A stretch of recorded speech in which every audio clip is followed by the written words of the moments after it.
Captain Jackson Wolfe stood at the foot of the Grand Palace, feeling the weight of the moment.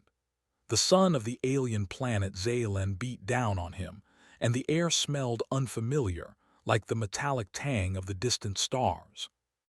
Wolfe had faced many challenges in his life as a soldier, but this was unlike any other. His mission was delicate, and he knew that what happened here would shape the future of humanity's relations with this proud alien race. The Zaelen people were a powerful species, advanced beyond human imagination in technology and intelligence. Their empire stretched across galaxies, and their leader, Princess Kaelin, was as fierce as she was beautiful.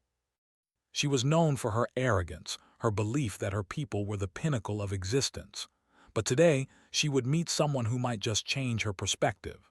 Wolfe's mind raced as he walked through the palace gates. His orders had been simple: negotiate peace.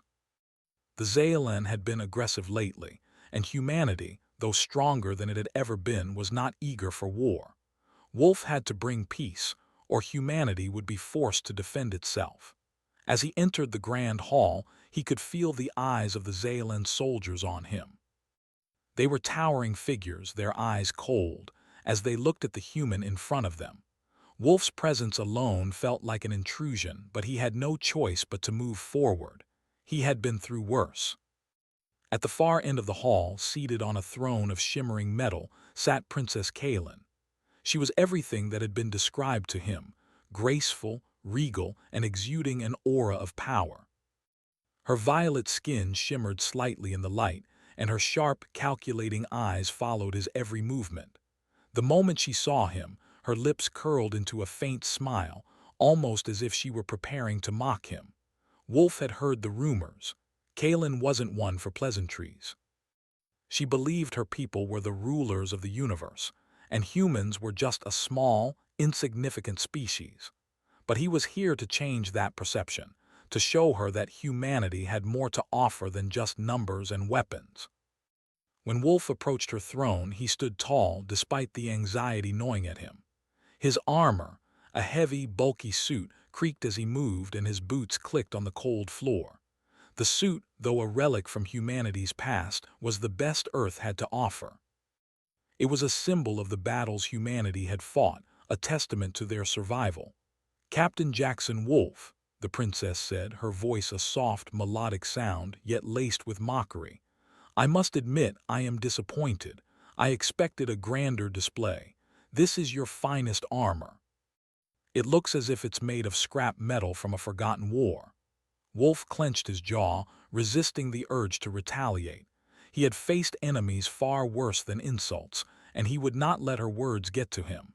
He had a mission to complete. "Your Highness," Wolfe said calmly, his voice firm but respectful, "this is what we have. It has served humanity well in the past, but I didn't come here to talk about my armor. I came here to talk about peace." Kaelin laughed softly, her eyes twinkling with amusement. "Peace? From you, you who come in such a laughable suit of armor. Tell me, Captain Wolfe, what is it that makes you think you can negotiate with us? We are Zaelen.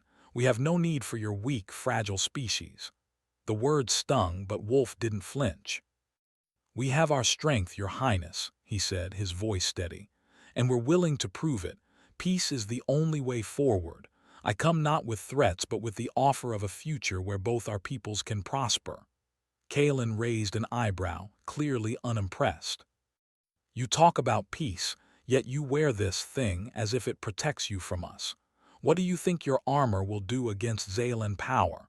Wolfe stood there, feeling the weight of her words. He knew she didn't understand. The armor wasn't about protection. It was about humanity's spirit. It was about survival, even when the odds were stacked against them. But he had to admit, the way she looked at him made him feel like a small child in the presence of a queen. Princess Kaelin stood, her movements fluid and graceful. She descended from her throne and walked around him, her sharp eyes never leaving his face. "You are a curiosity, Captain Wolfe, a strange creature from a backwater planet. And yet here you are, daring to stand before me and speak of peace. How foolish." Wolfe could feel the weight of her gaze, and for a moment he felt the sting of doubt. but he quickly pushed it aside. "I may not have your advanced technology, Your Highness, but I have something far stronger, the will to survive. The human spirit cannot be crushed, no matter how hard you try." Kaelin stopped in front of him, her eyes searching his face. She seemed to consider his words for a moment before shaking her head with a smirk. "You are amusing, Captain, but your words mean nothing. You come here, dressed in your ridiculous armor, offering peace. It's laughable." At that moment, something inside Wolf snapped. He was tired of the mockery. He had come here for peace, but it seemed that was not going to be achieved through words alone. He had to show her.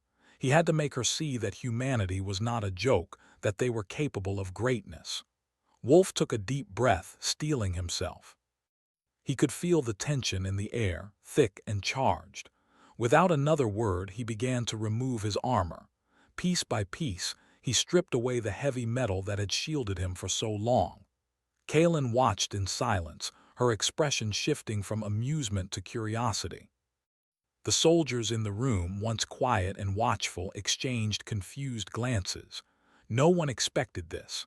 As Wolf removed the final piece of his armor, revealing the scars that lined his body, he stood before Kaelin, vulnerable but unbroken.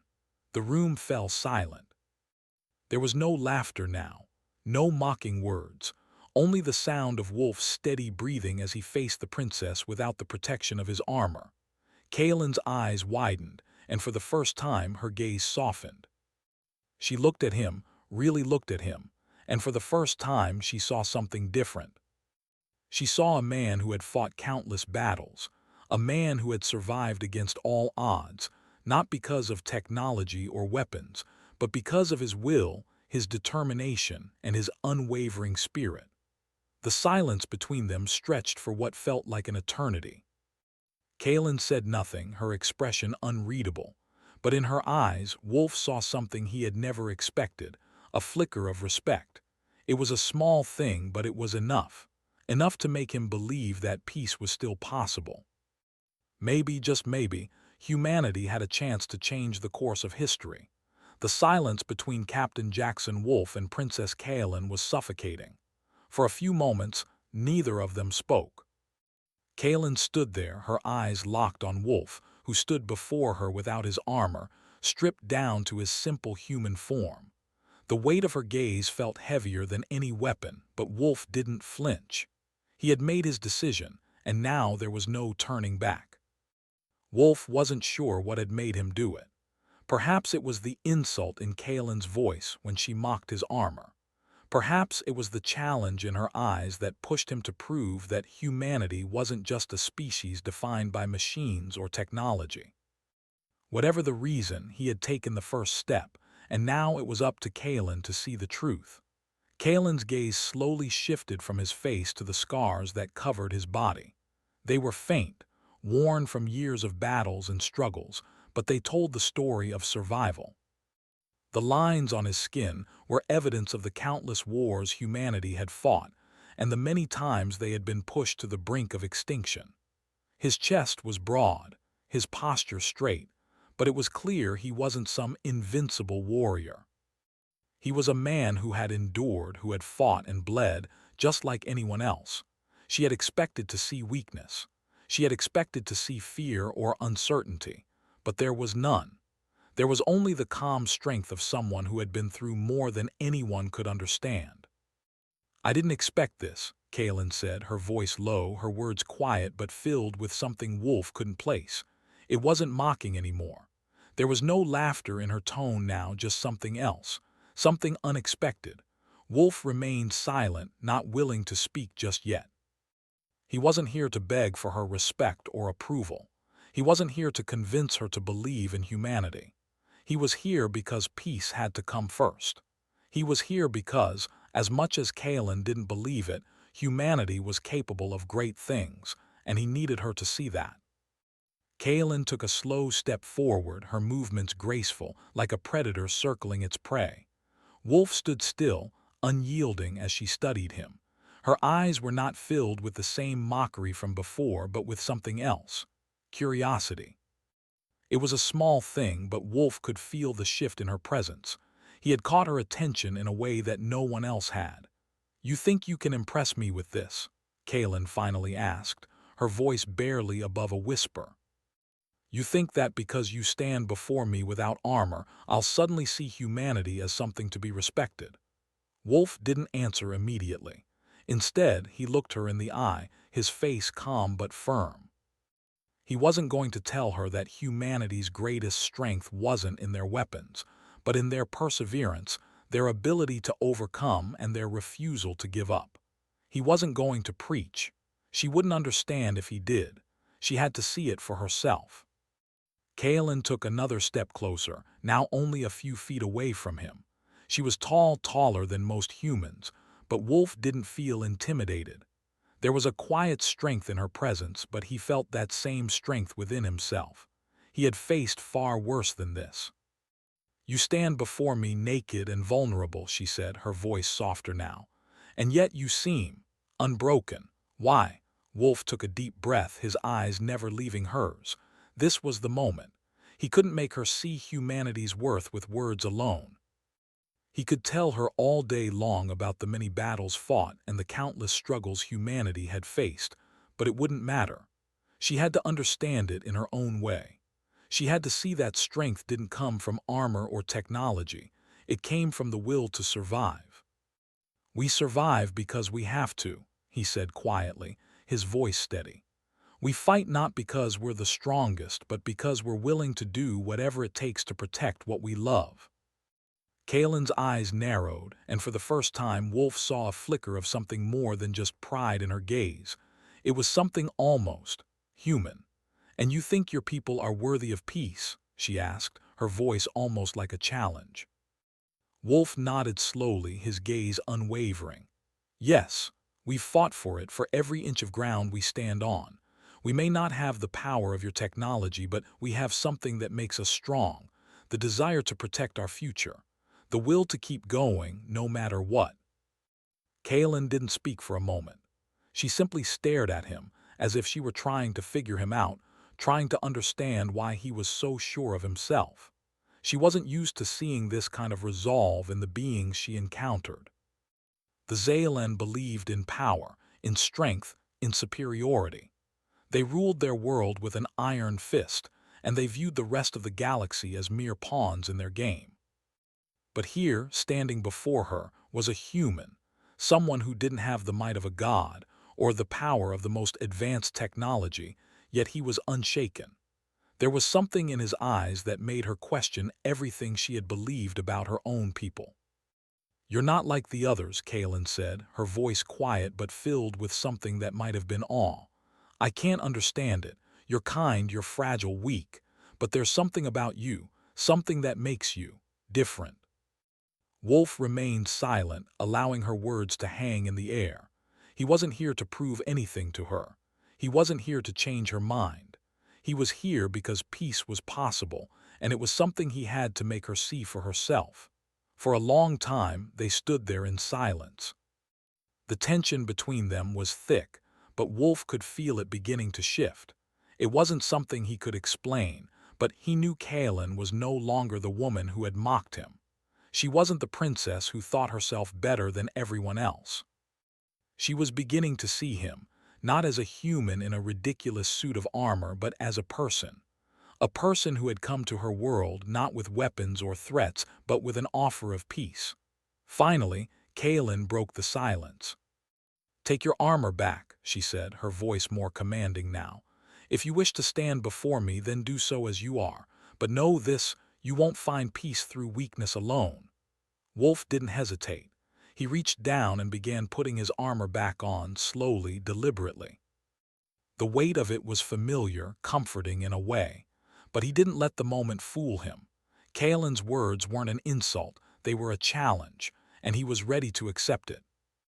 As he finished fastening the final piece of his armor, Wolf stood tall once more, his eyes meeting Kaelin's. There was no mockery in her gaze now, no arrogance. Instead, there was respect. It was small, almost unnoticeable, but Wolf saw it. It wasn't a victory, not yet. But it was a step closer. "You've proven something today, Captain Wolf," Kaelin said, her voice softer now. Perhaps there's more to humanity than I thought. Wolf gave her a small, confident smile. We've only just begun. Captain Jackson Wolf stood at attention, his armor now fully restored, feeling the familiar weight of it. Yet, despite the heavy metal, he felt lighter than he had when he first entered the palace. Kaelin had changed in subtle ways. Her gaze was no longer filled with mockery or superiority. There was something different about the way she looked at him now, and he could sense the shift.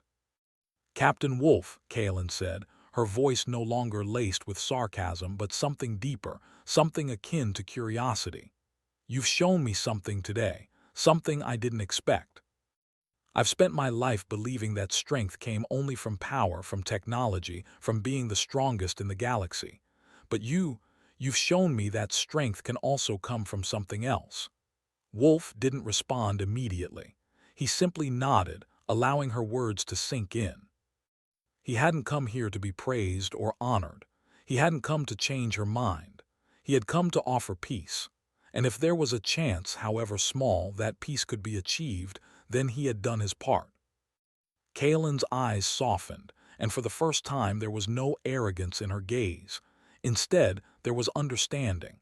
"You humans are resilient," she continued. "You may not have the technology to back you or the weapons that we possess, but you have something else. Something that I can't easily dismiss." Wolf stepped forward, lowering his gaze slightly in deference. He wasn't sure how to respond. He didn't want her respect. He didn't need her admiration. He just needed her to understand that humanity had the right to exist, to grow, to stand side by side with species like hers, without fear. "I didn't come here to show you how strong we are," Wolf said, his voice steady. "I came here to show you that we're not weak. We don't give up. We fight for what's right, for what matters. We may be small, we may be fragile, but that's what makes us strong. We don't need to conquer the galaxy. We just want to survive, to live peacefully." Kaelin was quiet for a moment, her expression unreadable. The silence stretched between them, and for the first time, Wolf allowed himself to relax just a little. He could feel that they were on the verge of something significant. He wasn't sure what it was, but it felt like progress. Then Kaelin spoke, her tone much softer than before. "I understand now. I see why you fight. I see why your people persist. Perhaps I was wrong to dismiss you so easily. Perhaps we can find common ground after all." Wolf's heart skipped a beat. Was it possible? Had he truly convinced her that peace was the right path? He couldn't let himself get too hopeful, not yet. But there was something in Kaelin's voice that made him believe. There was something real behind her words. "We may have been taught that strength is defined by technology, by power," Kaelin continued. "But I now see that true strength comes from something deeper. And maybe that's something we Zaylin could learn from you." Wolf didn't know what to say. He had come here prepared for rejection, for dismissal, for a battle that might end in war. But here he was, standing in front of the very princess who had mocked him, and she was admitting that there was something worth learning from humanity. "We've always believed that the greatest strength lies in being the strongest, the most advanced," Kaelin said, her voice thoughtful. "But maybe it's time to rethink that. Maybe it's time to value what can't be seen, what can't be measured by weapons or technology. Maybe we need to see the value in determination, in resilience, in the strength to continue even when all seems lost." Wolf felt his chest swell with pride, though he kept his face neutral. This wasn't just a victory for him, it was a victory for humanity. It was proof that their spirit, their willingness to fight for survival, was something worth respecting, something that could bring about real change. Kaelin turned to the window, looking out over the grand city that sprawled beneath the palace. Wolf followed her gaze, sensing the weight of the moment. There was a long pause before Kaelin spoke again. "You're right, Captain Wolf," she said quietly. "Your people are not weak. And I think I've been wrong to believe that power lies only in what is visible, in what can be measured by force or technology. There's a strength in humanity that I've never considered before." Wolf stood quietly, letting her words sink in. He hadn't come here to change the way Kaelin thought. He hadn't come to challenge her beliefs. But if, by showing his vulnerability, he had managed to open her eyes, then maybe there was hope after all. Maybe peace was possible. "Thank you," Kaelin said, turning back to face him. "I believe we have much to learn from each other. Your people have a strength that I had never imagined, and I think that strength could bring us closer, not just to peace, but to understanding." Wolf felt a sense of relief wash over him, though he remained cautious. "If we can find common ground, Your Highness, then perhaps we can create a future where both our peoples can coexist, without fear, without war." Kaelin stepped closer to him, her expression serious. "I will take your words to heart, Captain Wolf. We will begin the process of negotiations. But understand this, peace will not come easily. We have been at war for too long, and old wounds run deep. It will take time, but I will do everything in my power to ensure that the Zaelin and humanity can coexist, side by side." Wolf felt a weight lift off his shoulders. This wasn't the end, not by a long shot, but it was the beginning of something. A chance to build a future, not through weapons or force, but through understanding and respect. He had shown Kaelin that humanity was more than just a species to be dismissed. They were a species capable of great things, capable of survival and strength in ways that couldn't be measured by machines or weapons. "I'll hold you to that promise, Your Highness," Wolf said with a small, knowing smile. Kaelin returned his smile, though it was faint. "You have my word. Together we can create something better." And with that, the long journey of peace began. It wasn't going to be easy, but it was a start. A small victory for humanity.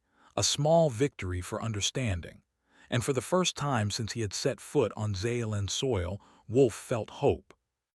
Hope that, one day, the galaxy could be a place where different species didn't have to fight for survival, where strength came not from weapons or power, but from the willingness to understand and respect each other. As he left the palace, Wolf couldn't help but feel a glimmer of pride in his chest. He had faced down mockery, rejection, and fear, but in the end he had done what he came to do. He had given humanity a chance, and that was enough.